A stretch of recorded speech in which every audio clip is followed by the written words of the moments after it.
Bom dia, meu nome é Gisele Fernanda e eu vou apresentar o meu trabalho sobre o tema de conservação de alimentos por radiação. A conservação de alimentos, mantendo da melhor maneira possível suas condições naturais, tem sido uma preocupação constante dos pesquisadores, não só pelos pesquisadores, mas como os consumidores também vem buscando cada vez alimentos com a vida útil mais longa. Bom, o uso da irradiação na conservação de alimentos é de origem relativamente recente e já possui muitos adeptos por ser um processo rápido e por não elevar consideravelmente a temperatura interna do produto. O seu relacionamento com saúde pública tem sido muito discutida, pois o público sempre encara com receio o problema das radiações, muitas vezes por falta de informações, por não buscar, também mais informações. Os consumidores se tornam um pouco leigos no assunto e acham que o alimento que é conservado por meio de radiação se tornou um alimento radioativo que faz mal à saúde. Eles relacionam muito isso, que a radiação é um problema de saúde. Aí eles ficam meio receosos para consumir esse produto. A irradiação de alimentos é uma técnica utilizada pela indústria, nas quais determinados tipos de alimentos são expostos à radiação ionizante de maneira controlada por tempo adequado. Então, esse é mais um dos motivos das pessoas perderem o medo de consumirem alimentos que são conservados pela radiação. Por quê? É tudo muito controlado, tem uma fiscalização para saber se o produto recebeu a dose adequada, dentro dos padrões da legislação. E o produto ele não tem um contato direto com a radiação. Atualmente, as radiações ionizantes são utilizadas para satisfazer 4 objetivos principais, sendo um deles a esterilização, que é a destruição de todas as formas de vida microbiana, por ser um processo que utiliza agentes químicos ou físicos. Após a esterilização, o produto é conservado na temperatura ambiente por longo tempo. É um processo semelhante ao enlatamento e, por isso, o produto deve ser embalado adequadamente. Já na pasteurização, o alimento recebe uma dose menor de radiação, conseguindo-se assim uma destruição parcial do micro-organismo. Portanto, já que ele recebeu uma dose menor e foi só destruição parcial, necessita de refrigeração para conservar, mais o produto. Já na desinfestação, é feito quando procura exterminar animais macroscópicos, como insetos ou parasitas, que podem prejudicar também, na conservação dos alimentos. Na inibição de germinação, ele trabalha, a radiação tem como objetivo, inibir o início, todo o processo de desenvolvimento de um esporo ou de uma semente. Esse processo tem feito muito sucesso em batatas e cebola. As principais vantagens da irradiação dos alimentos são a minimização dos micro-organismos prejudiciais à saúde, a lenta maturação e germinação e prolongar a duração dos alimentos, conservando eles e dando a eles uma vida útil mais longa.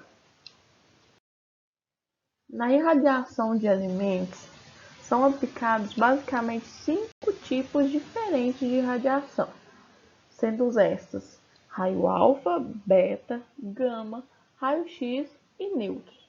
A diferença entre essas radiações está no grau de penetrabilidade. Os raios alfa e beta são os menos penetrantes, enquanto os raios gama e os raios X têm vasta capacidade de penetração. Em irradiação de alimentos, deve-se utilizar radiações que tenham boa penetração, de maneira tal que não afetará somente os micro-organismos e enzimas localizados na superfície do alimento, mas sim todo o seu conteúdo. Das radiações ionizantes, os raios gama e as partículas beta apresentam um interesse maior quando se trata de conservação de alimentos. Os raios gama são obtidos principalmente a partir de cobalto 60 e Celsius 137, que são materiais radioativos. As partículas beta são obtidas através de aceleradores de elétrons do tipo Van de Graaff, lineares e etc., assim como outros. A eficiência das radiações não dependerá apenas da penetrabilidade, mas como também da sua habilidade em remover elétrons do substrato. Quando as radiações ionizantes passam através do alimento, ocorrem colisões entre as radiações ionizantes e as partículas do alimento no nível molecular e atômico, com uma consequente formação de íons e radicais livres. Com essa formação de íons, radicais livres, reações dos radicais livres com outras moléculas, recombinação dos radicais livres e outros fenômenos físicos ou químicos semelhantes, fornecem mecanismos pelos quais os micro-organismos, enzimas e constituintes dos alimentos são alterados durante a irradiação. Os efeitos das radiações nos substratos são normalmente classificados em diretos e indiretos, onde os efeitos diretos ocorre uma colisão direta da radiação com uma substância específica. Assim, na mudança de coloração, ocorre uma colisão da radiação com um pigmento específico. Bom, no indireto, ocorre, por exemplo, quando a radiação passa através da água. Nesse caso, as moléculas de água são alteradas para produzir radicais altamente reativos, como os radicais hidroxila e o hidrogênio. Esses radicais eles podem interagir entre si, com oxigênio dissolvido na água e com várias moléculas orgânicas e inorgânicas, fornecendo assim vários compostos e outros radicais. Aí na imagem, né, eu tirei do livro de conservação e está mostrando como ocorre esse processo que eu acabei de falar.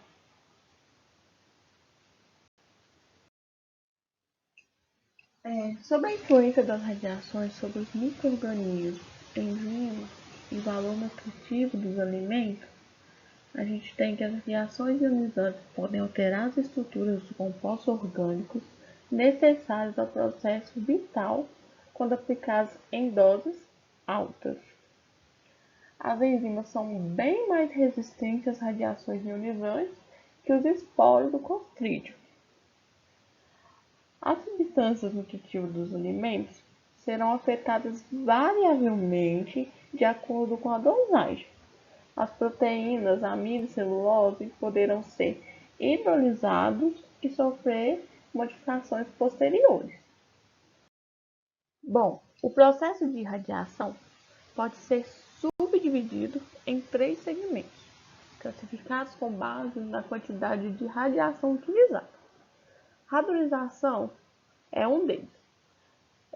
A radolização é a técnica pela qual o alimento é sujeito a baixas doses de radiação. É indicado para inibir o brotamento da cebola, do alho e da batata e retardar a maturação natural de frutas e verduras. Bom, outro segmento é radiciação ou radiopasteurização, que consiste na exposição do alimento a quantidades intermediárias de radiação.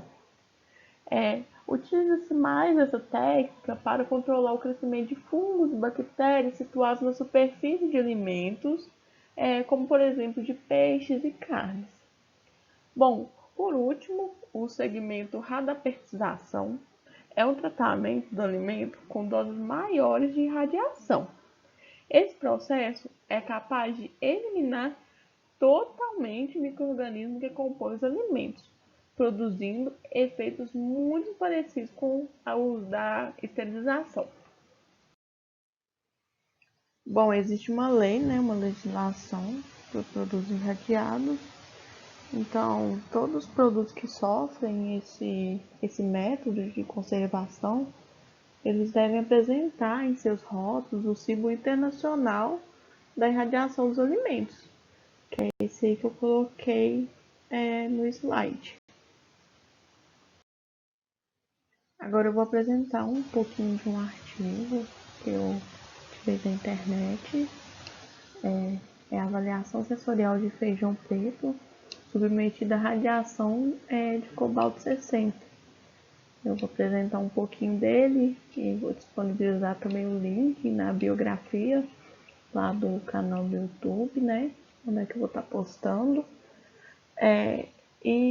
Ler artigos me ajudou mais a entender sobre esse processo de conservação, a conservação por radiação, porque eu também não conhecia. Então, ler artigos, né?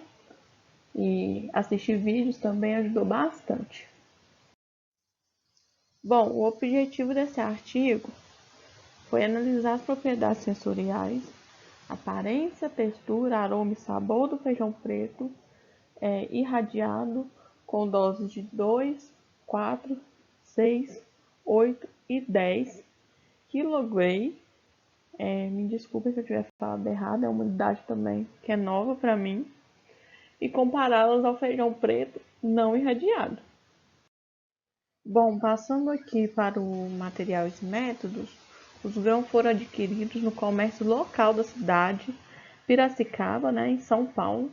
Eles foram separados em 5 lotes, foram irradiados em irradiador cobalto 60, com as doses de 2, 4, 6, 8 e 10 kg. Após a irradiação, as amostras foram deixadas em maceração por 8 horas e logo após foram lavadas e cozidas por 10 minutos em panela de pressão. Com essas amostras prontas, foi realizada a análise sensorial. As amostras foram selecionadas através de teste de reconhecimento de gostos básicos, que são o doce, ácido, salgado e amargo. Foi pedido que as pessoas que estavam fazendo a análise não engolissem as amostras e lavassem a boca com água entre a prova de cada amostra. Pediu-se para analisar os atributos: aparência, aroma, sabor e textura. A fase da análise sensorial compreendeu 3 testes e em cada um foram avaliadas amostras de feijão preto submetido a 2 doses distintas de radiação. As doses utilizadas foram 0 e 2 kg no primeiro teste, 6 e 8 no segundo teste, 4 e 10 no terceiro teste. Cada provador recebeu 6 amostras de feijão preto por dia de teste, sendo 2 doses com 3 repetições para cada dosagem de irradiação. Bom, aqui nos resultados de discussões, na tabelinha do artigo, a gente pode ver as médias obtidas, né, nos testes, quanto relacionado, né, à aparência, o aroma, o sabor e a textura do feijão preto irradiado. Então, com os dados obtidos, quanto à avaliação da aparência, todas as amostras foram consideradas características e não ocorreu alteração de cor entre o feijão preto não irradiado e os irradiados, em diferentes doses. Já falando do aroma característico, ele não se alterou com a irradiação, os diferentes tratamentos aplicados não apresentaram diferenças estatísticas de 5% e obteve média maior que estranho. O sabor estranho também foi apresentado pela amostra não irradiada. Este sabor estranho pode estar relacionado com o sabor amargo que foi identificado nas amostras não irradiadas e com menores doses de radiação. Referente à textura, as amostras irradiadas foram consideradas com notas significativamente inferiores a amostras não irradiadas para o atributo seco. Porém, outros atributos avaliados não apresentaram alterações. Bom, então assim na conclusão, obtivemos que a irradiação do feijão preto obteve resultados expressivos e satisfatórios, especialmente na amostra irradiada com a dose de 6 kg que apresentou melhor aparência. A amostra irradiada com 2 apresentou melhor aroma. Além disso, todas as amostras irradiadas apresentaram diminuição do sabor amargo e estranho. Assim, a irradiação com cobalto 60 mostrou ser um processo que interfere de forma positiva nas características sensoriais do feijão preto. Bom, esse aqui é outro artigo, eu achei ele muito interessante. Os mitos e a verdade da irradiação de alimentos. Umas partes do meu slide foi até tirado dele, né? Porque ele explica muito bem sobre esse processo, tira muitas dúvidas que eu e acredito que outras pessoas tinham. E eu acho bem interessante para quem tem alguma dúvida sobre esse processo, tem medo, né? Esteja dando uma olhadinha nele. Eu não vou explicar aqui agora porque senão o vídeo vai ficar muito extenso, né? Vai ficar bem grande. Mas eu vou deixar o link dele na biografia aí, para quem tiver interesse, tá podendo dar uma olhadinha depois. É um artigo bem pequenininho, mas que traz informações bem relevantes para o nosso conhecimento.